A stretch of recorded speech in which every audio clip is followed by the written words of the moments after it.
सभी को जय भीम नमो बुद्धाय। तथागत भगवान गौतम बुद्ध के चरणों में श्रद्धा सुमन अर्पित करते हुए और बाबा साहेब अम्बेडकर जी के चरणों में श्रद्धा सुमन करते हुए एक बार फिर सभी को जय भीम नमो बुद्धाय। साथियों, आज देश में बहुत बड़ी उथल पुथल मची हुई है, क्योंकि हम अपने को तो हिंदू मान रहे हैं और जो शासक है हमें हिंदू नहीं मान रहा। इसी तरह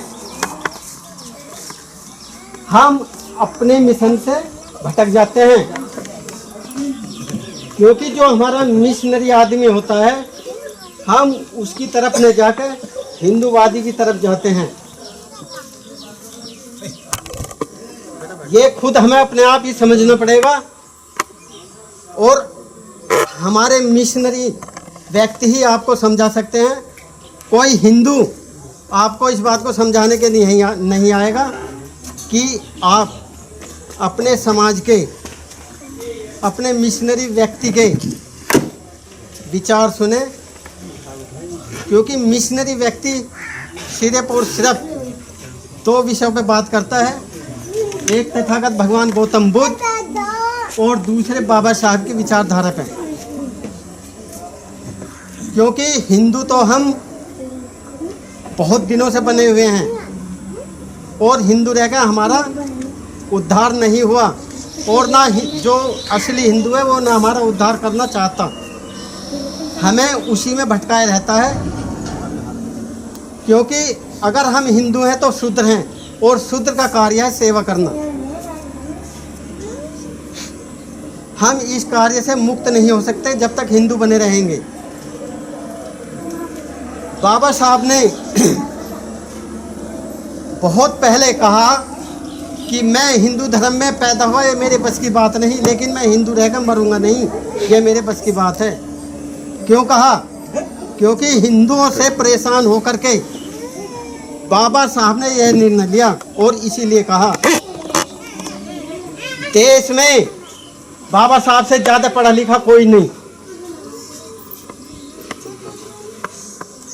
लेकिन दुर्भाग्य बाबा साहब का कि इस देश में सबसे ज़्यादा पढ़ा लिखा होने के कारण भी बाबा साहब की विचारधारा को दबाया जा रहा है, ताकि इनकी विचारधारा हमारे समाज में ना फैल जाए, और अगर फैल गई तो हम समझदार हो जाएंगे। तब कि कम से कम 50% लोग बाबा साहब की विचारधारा को मानते हैं और चल भी रहे हैं। जो बाबा साहब की विचारधारा को मानकर चल रहा है वही तरक्की कर रहा है, और जो इस पाखंडवाद में हैं वो अपने स्तर से भी नीचे जाने की तैयारी कर रहा है, क्योंकि आज के शासक इसी मौके को देख रहे हैं। और हमारी सरकार सिर्फ भयभीत है तो बाबा साहब के मिशनरी व्यक्तियों से, जो कि बौद्धिस्ट हैं और बाबा साहब की विचारधारा को लेकर चल रहे हैं।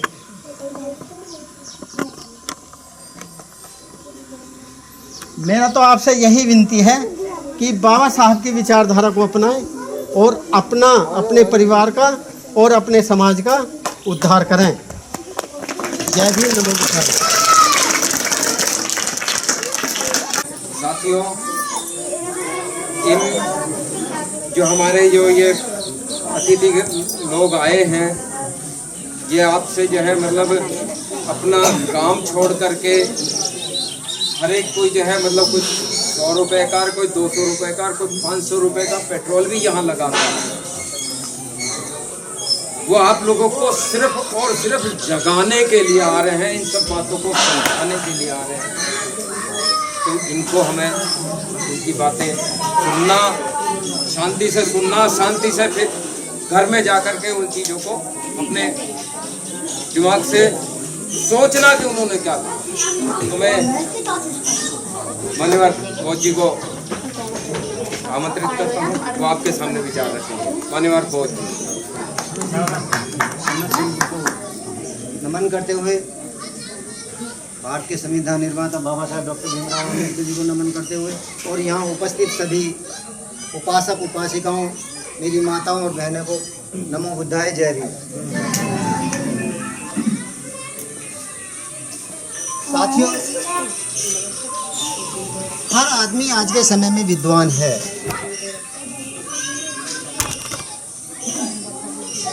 लेकिन क्या विद्वान कैसे? मैंने पढ़ा था, जब मैं पढ़ता था या मैंने सुना है अपने शिक्षकों से कि विद्वान कौन बन पाता है, कि विद्वान को छोटी जबान और बड़े कान होने बहुत आवश्यक हैं। विद्वान होने के लिए बड़े कान और छोटी जबान। छोटी जबान से मतलब कम बोलना और ज़्यादा सुनना। विद्वान हर आदमी अपने आप में है। अपनी अच्छाई बुराई, अपनी डेकोरेशन करने के विषय में, अपने घर परिवार को चलाने के विषय में हर आदमी विद्वान है। लेकिन साथियों, केवल ये जो प्रश्नवाचक चिन्ह यहाँ लगता है, क्या हम उस व्यवस्था से सम्मानित हैं जिस व्यवस्था में हम जी रहे हैं? बस एक प्रश्नवाचक ये लग जाता है यहाँ पे। और मैं भी अपनी बहुत शॉर्ट में 2 ही मिनट में अपनी बात ख़त्म करूँगा, क्योंकि उस चीज़ को मैं उस तरीके से लेता हूँ। अगर पढ़े लिखे हम लोग हैं या जो लोग आज सत्ता में हैं, वो हमें कितना मान सम्मान देते हैं। शायद ये प्रांगण भी बाबा साहब के नाम से हो सकता है, पार्क दूसरा हो सकता है, लेकिन जो व्यवस्था है वो दूसरी ही है। जो नज़र आ रही है बनी हुई जो मंदिर है, शायद ये तो प्रांगण बाबा साहब का है। लेकिन यहाँ पे एक चीज़ देख लीजिएगा, इस भारत का सर्वोच्च नागरिक, इस भारत का सर्वोच्च नागरिक, जो बच्चे पढ़े लिखे हैं, जो कम से कम इंटर कर रहे हैं, इंटर तक वालों बच्चों को सब पता होनी चाहिए कौन है संवैधानिक रूप से हमारे देश का सर्वोच्च नागरिक कौन है? प्रथम नागरिक कौन होते हैं? आज के संवैधानिक रूप में, संविधान में जो पदासीन जो होते हैं, जो पदासीन है, संवैधानिक रूप से जो पदासीन है, इस समय में कौन है?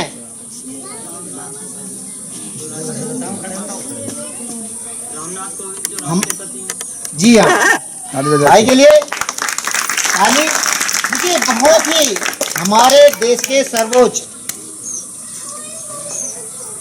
बोलो एक दे देना, तो वो एक क्या है, प्रथम नागरिक हैं इस देश के। अगर कुछ कर सकते हैं, बगैर उनके साइन के कोई कानून भी बन नहीं सकता, संशोधन हमारे संविधान में हो नहीं सकता। और साथियों, जब व्यवस्था हिंदुइज्म की आती है, जब छोड़ने की बात आती है, क्योंकि छोड़ नहीं पा रहे हैं हम, आपको पता होगा, आप लोगों ने देखा होगा कि जब वो उसमें तिरुपति के मंदिर में गए, तो उस भारत के सर्वोच्च नागरिक को वहां के पुजारी ने धक्के मार के बाहर निकाल दिया था, सीढ़ियों से ऊपर नहीं चढ़ने दिया था। आप समझ सकते हैं जो इस देश का आपकी और मेरी औकात क्या है। ये तो इसलिए दे दिए गए हैं क्योंकि आप इस व्यवस्था से निकल ना पाए, और आपके पास जो थोड़ा बहुत स्थान है बैठने के लिए, जहाँ पे आपके विद्यालय बनने चाहिए सामाजिक स्तर पर, जहाँ पर ज्ञान की बातें होनी चाहिए, वहाँ केवल इस अंधभक्ति में हम लग जाएं। ये तो केवल एक प्रचार प्रसार आरएसएस का है, जहाँ हमारे पास कुछ जमीन जायदाद बैठने के लिए, बहुत शादी विवाह के लिए है नहीं, क्योंकि बड़ी बड़ी जब शादियाँ होती है तो कुछ बड़ा भोज भी करते हैं लोग। एक व्यवस्था चाहिए, ना कि उन चीज़ों के लिए एक अपना स्थान बैठने के लिए बना ले, बल्कि इन चीज़ों में अपनी व्यवस्था लगा दे। इन चीज़ों के पीछे हम केवल बर्बाद हो जाए, फिर भी हम क्या है, क्वेश्चन मार्क, क्या हमारा सम्मान है? अगर इस देश के राष्ट्रपति का सम्मान नहीं है, जो कहते हैं ना कि जी मैं, फिर वही बात आ रही है जी आज कोई मना ना कर रहा। ये आपके कितने लोग इस बात को सहमत हैं कि हाँ जी ऐसा हुआ था, कम से कम हमारे देश के प्रथम जो नागरिक कहलाता है, राष्ट्रपति के साथ जो हुआ था? आप समझ सकते हैं आप लोग इससे। तो फिर कौन, आपकी और मेरी औकात क्या है कि हम मंदिर में जा सकते हैं? लेकिन फिर भी आपको ये लगता है कि आगे बाबा साहब के मानने वाले और सम्मानित साथियों, में आपको एक बात और कहना चाहूँगा, अगर बाबा साहब का नाम लेना है, बाबा साहब हमारे जो मैं ये कहता हूँ जो मेरे पिताजी थे उनके भी पिताजी होंगे, उनकी उम्र के होंगे बाबा साहब, ठीक है ना। लेकिन बाबा साहब को जो पढ़ा लिखे, जो हमारे नवयुवक, जो हमारे यानी जो भी हमारे साथी हैं, कम से कम एक चीज जो मैंने सीखा है अपने सीनियरों से, बाबा साहब को केवल और केवल बाबा साहब के नाम से ही संबोधित करा जाए, ना कि केवल डॉक्टर अम्बेडकर के नाम से। पूरा नाम आप ले सकते हैं, बाबा साहेब डॉक्टर भीमराव अम्बेडकर, कोई बात नहीं है। लेकिन केवल बहुत से कहते हैं ना कि अम्बेडकर जी या अम्बेडकर। तो आप लोगों से कम मेरी रिक्वेस्ट है कि अगर किसी से भी आप चर्चा कर रहे हो बाबा साहब के विषय में, तो कम से कम बाबा साहब को एक सम्मानित शब्द से जरूर संबोधन दें, जिन्होंने हमें इस लायक बनाया है, जिन्होंने हमें यहाँ तक पहुँचाया है, जो आज ये खुशहाली नज़र आती है। जैसे अभी हमारे देवेंद्र गौतम जी ने बताया है कि अगर बाबा साहब संविधान ना लिखते तो क्या होता, वो अलग बातें हैं, लेकिन आपको यहाँ कुछ हक नहीं होता, ये सच्चाई है। साथियों, जो मेरा आपसे लास्ट में ये निवेदन है कि जो भी बाबा साहब के नाम पर आपको कोई चीज़ इस गांव के अंदर, कोई भी हो सकता है वो कम जानकार हो, लेकिन अगर बाबा साहब के नाम पर आपको इकट्ठा करता है, तो मैं ये कहता हूँ कि आप उसमें बढ़ चढ़ कर हिस्सा लें। और हमारी जो बहन, जो बच्चे हैं छोटे, जो माता बहनें हैं, ज़्यादा से ज़्यादा उसमें हिस्सा लें, क्योंकि व्यवस्था को आगे अगर कोई देगा तो ये बहन, ये माताएं यही देंगी, ये बच्चे ही देंगे आने वाले समय में। भैया, जो हम लोग महापुरुष, जो पुरुष हैं ना, उनसे ये आगे बढ़ने वाला ना, अगर आगे बढ़ाएंगी तो आप ही बढ़ाएंगे। इसलिए आपसे विशेष निवेदन है कि बाबा साहब को ज़्यादा से ज़्यादा पढ़ें और आने वाले बच्चों को बाबा साहब के विषय में जानकारी दें, पढ़ाएं। और कहीं चर्चा हो रही हो तो आप उन्हें जरूर भेजें कि वहाँ जा बाबा साहब की चर्चा हो रही है, बाबा साहब की बातें बताई जा रही हैं, उस पर आप जरूर ध्यान दें। इसी के साथ आप लोगों सबको जय भीम।